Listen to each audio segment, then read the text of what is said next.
Aquí empieza CGN al Instante, el podcast de la Contaduría General de la Nación. Detrás de cada persona hay una historia que contar y nosotros le contamos sobre las cuentas de la Nación. Escúchenos en nuestro canal de YouTube CGN Oficial. Bienvenidos a nuestro podcast CGN al Instante, un espacio de la Contaduría General de la Nación en el que encontrarán los temas más relevantes de la contabilidad pública en Colombia. Hoy tenemos un programa muy especial para ustedes. Muchos de los profesionales de las ciencias contables y de las ciencias económico-administrativas nos han recomendado profundizar acerca del control interno contable en las entidades públicas.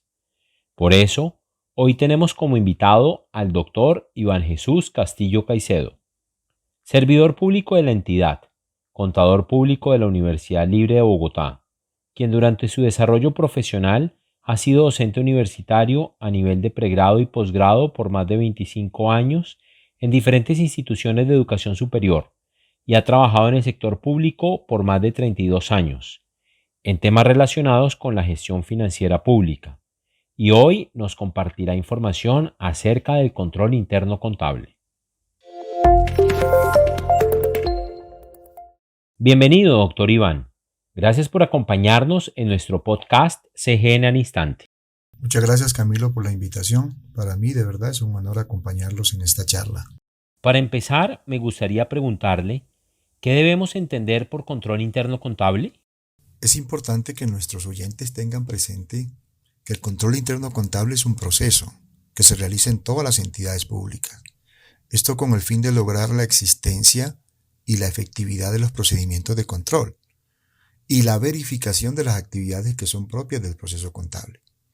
De modo que se garantice en forma razonable que esa información financiera que se produce a través del proceso contable cumpla con esas características fundamentales que están definidas en el régimen de contabilidad pública: la relevancia y la representación fiel. Camilo, creo que es importante precisar que el control interno contable es responsabilidad del representante legal o del máximo directivo de la entidad, y es responsabilidad de quienes están participando en estas áreas financieras y contables. El control interno contable busca promover que se genere información financiera que sea relevante y que represente fielmente la situación del ente público, la situación económica. Busca promover la cultura del autocontrol en el proceso contable.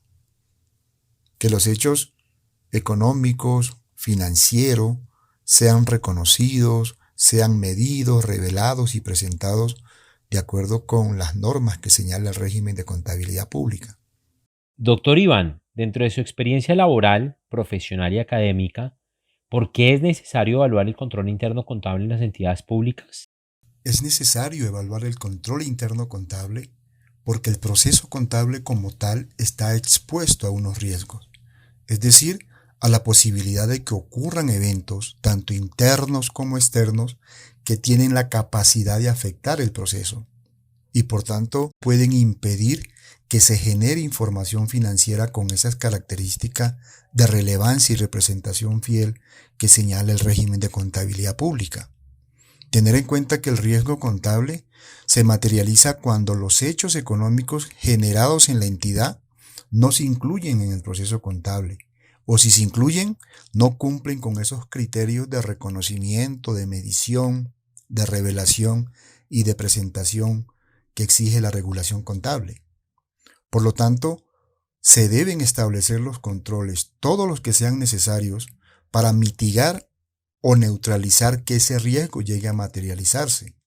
Y hay que hacer la evaluación para ver si esos controles existen y si además son efectivos. No olvidemos que esta labor de establecer los controles lo realizan los responsables del proceso, representante legal, contador y los que trabajan en el área. Y que la evaluación del control interno contable lo debe realizar el jefe de control interno de la entidad o quien haga sus veces. Es lo que llamamos la evaluación independiente. Doctor Iván, dentro del proceso contable, que es bastante amplio y requiere de total atención, Nos gustaría saber cuáles son esos factores de riesgos. Existen factores de riesgo tanto internos como externos. Como factores internos podríamos mencionar, por ejemplo, que, que la estructura del área contable tenga deficiencia, que el personal no tenga la competencia suficiente para realizar sus actividades, que este personal no cuente con una capacitación permanente. Podríamos también indicar que como factor de riesgo interno, que no se tenga disponibilidad de recursos financieros, que exista una inadecuada infraestructura tecnológica, por ejemplo, que se tenga un software que ya es obsoleto y que eso está influyendo pues en esa baja calidad y en una deficiente operatividad de estos recursos tecnológicos. Como factores externos podríamos señalar, por ejemplo, que existan cambios en la regulación contable que no sean advertidos en el área contable, o que existan cambios en la misma regulación impositiva que tampoco se están teniendo en cuenta, o que ocurran hechos de fuerza mayor que entraven el proceso como tal, que existan esos desarrollos tecnológicos pero que la entidad no los ha adquirido y que eso pues obviamente también están afectando el normal desarrollo de las actividades contables en la entidad. Esos son algunos de los factores de riesgo que podríamos enumerar. Y en línea con lo anterior, ¿qué elementos y actividades de control se deben implementar para mitigar estos factores de riesgos? Camilo, existen diferentes actividades para cada factor de riesgo. Por ejemplo, las entidades deben contar con una estructura del área financiera que sea adecuada, es decir, que se tenga el personal suficiente, idóneo, capacitado para cada uno de estos procesos. Es necesario tener implementados los manuales de políticas contables, de procedimientos y de funciones. Se debe disponer de sistemas de información que sean eficientes. Por ejemplo, disponer de un sistema para el soporte documental. Necesario que las entidades avancen en este proceso de mejora continua en sus actividades, que avancen en la sostenibilidad de la calidad de la información contable. Se debe tener claridad sobre la responsabilidad en el proceso de agregación de información contable. Y se deben buscar mecanismos que garanticen la continuidad del proceso contable. Debe existir una coordinación excelente entre las distintas dependencias y debe haber claridad sobre la responsabilidad que cada una de estas áreas tiene dentro del proceso contable. Es necesario que quienes hagan parte de este proceso tengan una visión sistémica y un gran compromiso institucional. Que se registre la totalidad de las operaciones que se dan en el ente público.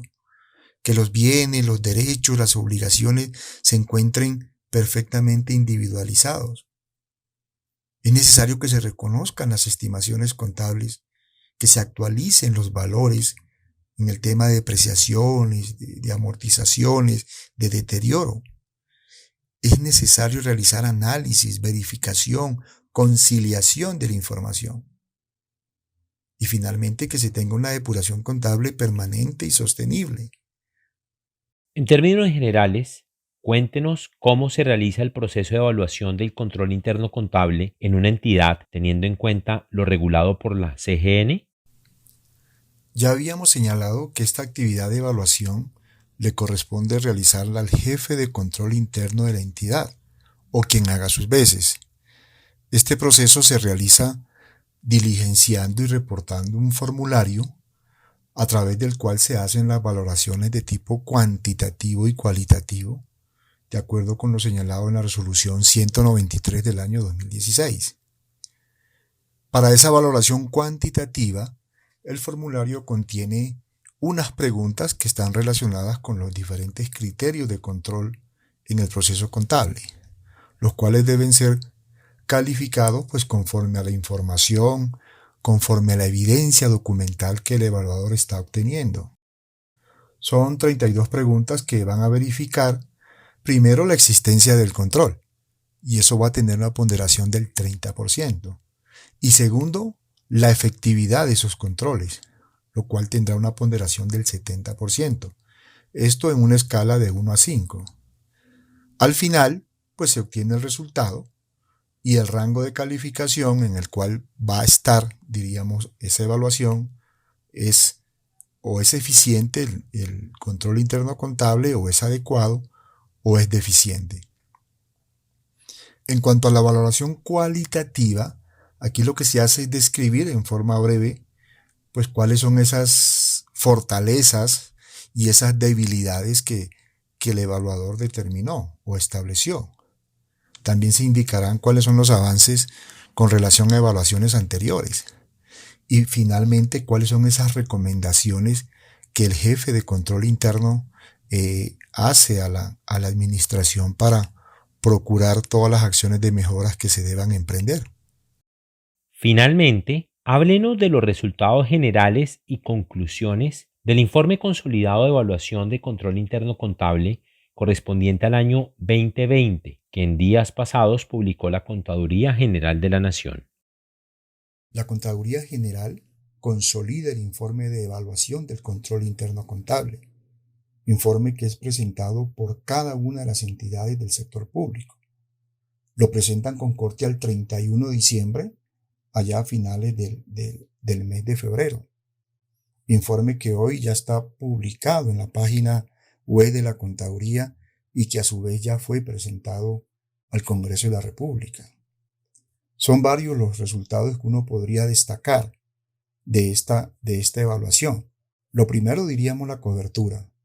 Una excelente cobertura, las entidades cumplen con esta obligación.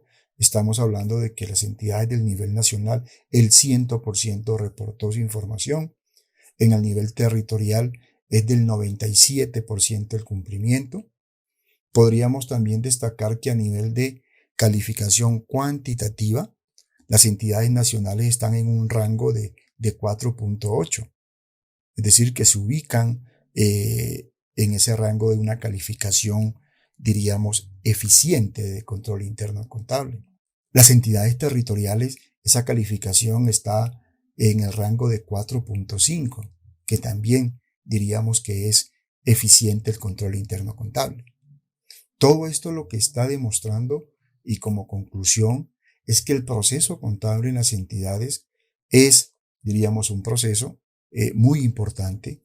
Las entidades le dan toda la importancia para producir información que sea información de calidad, aunque pues aún hay situaciones por mejorar, sobre todo en el nivel territorial, pero sin duda estas calificaciones han mejorado y esto también lo corroboran los dictámenes que ha venido emitiendo la Contraloría General de la República y las Contralorías en el orden territorial. Entonces, creo que vamos por buen camino. El proceso contable está produciendo información tanto a nivel individual en las entidades como a nivel agregado en la contaduría y consolidado, que además están sirviendo de insumo para otros procesos de otras entidades públicas como es el DANE o como es el mismo Ministerio de Hacienda y Crédito Público. Doctor Iván, muchas gracias por acompañarnos en este espacio y por compartir su conocimiento acerca del control interno contable. No, muchas gracias a ustedes por la invitación. De verdad que me sentí a gusto con ella. Hemos llegado al final de nuestro podcast CGN al Instante, el podcast de la Contaduría General de la Nación. Invitamos de manera especial a todos a que continúen siguiéndonos en nuestras redes sociales. Facebook, Contaduría General de la Nación. Twitter, @contaduría_CGN. YouTube, CGN Oficial. A todos nuestros oyentes, gracias por la atención que nos están prestando y por su tiempo. Los invitamos cordialmente a que nos acompañen en el próximo episodio de CGN al Instante.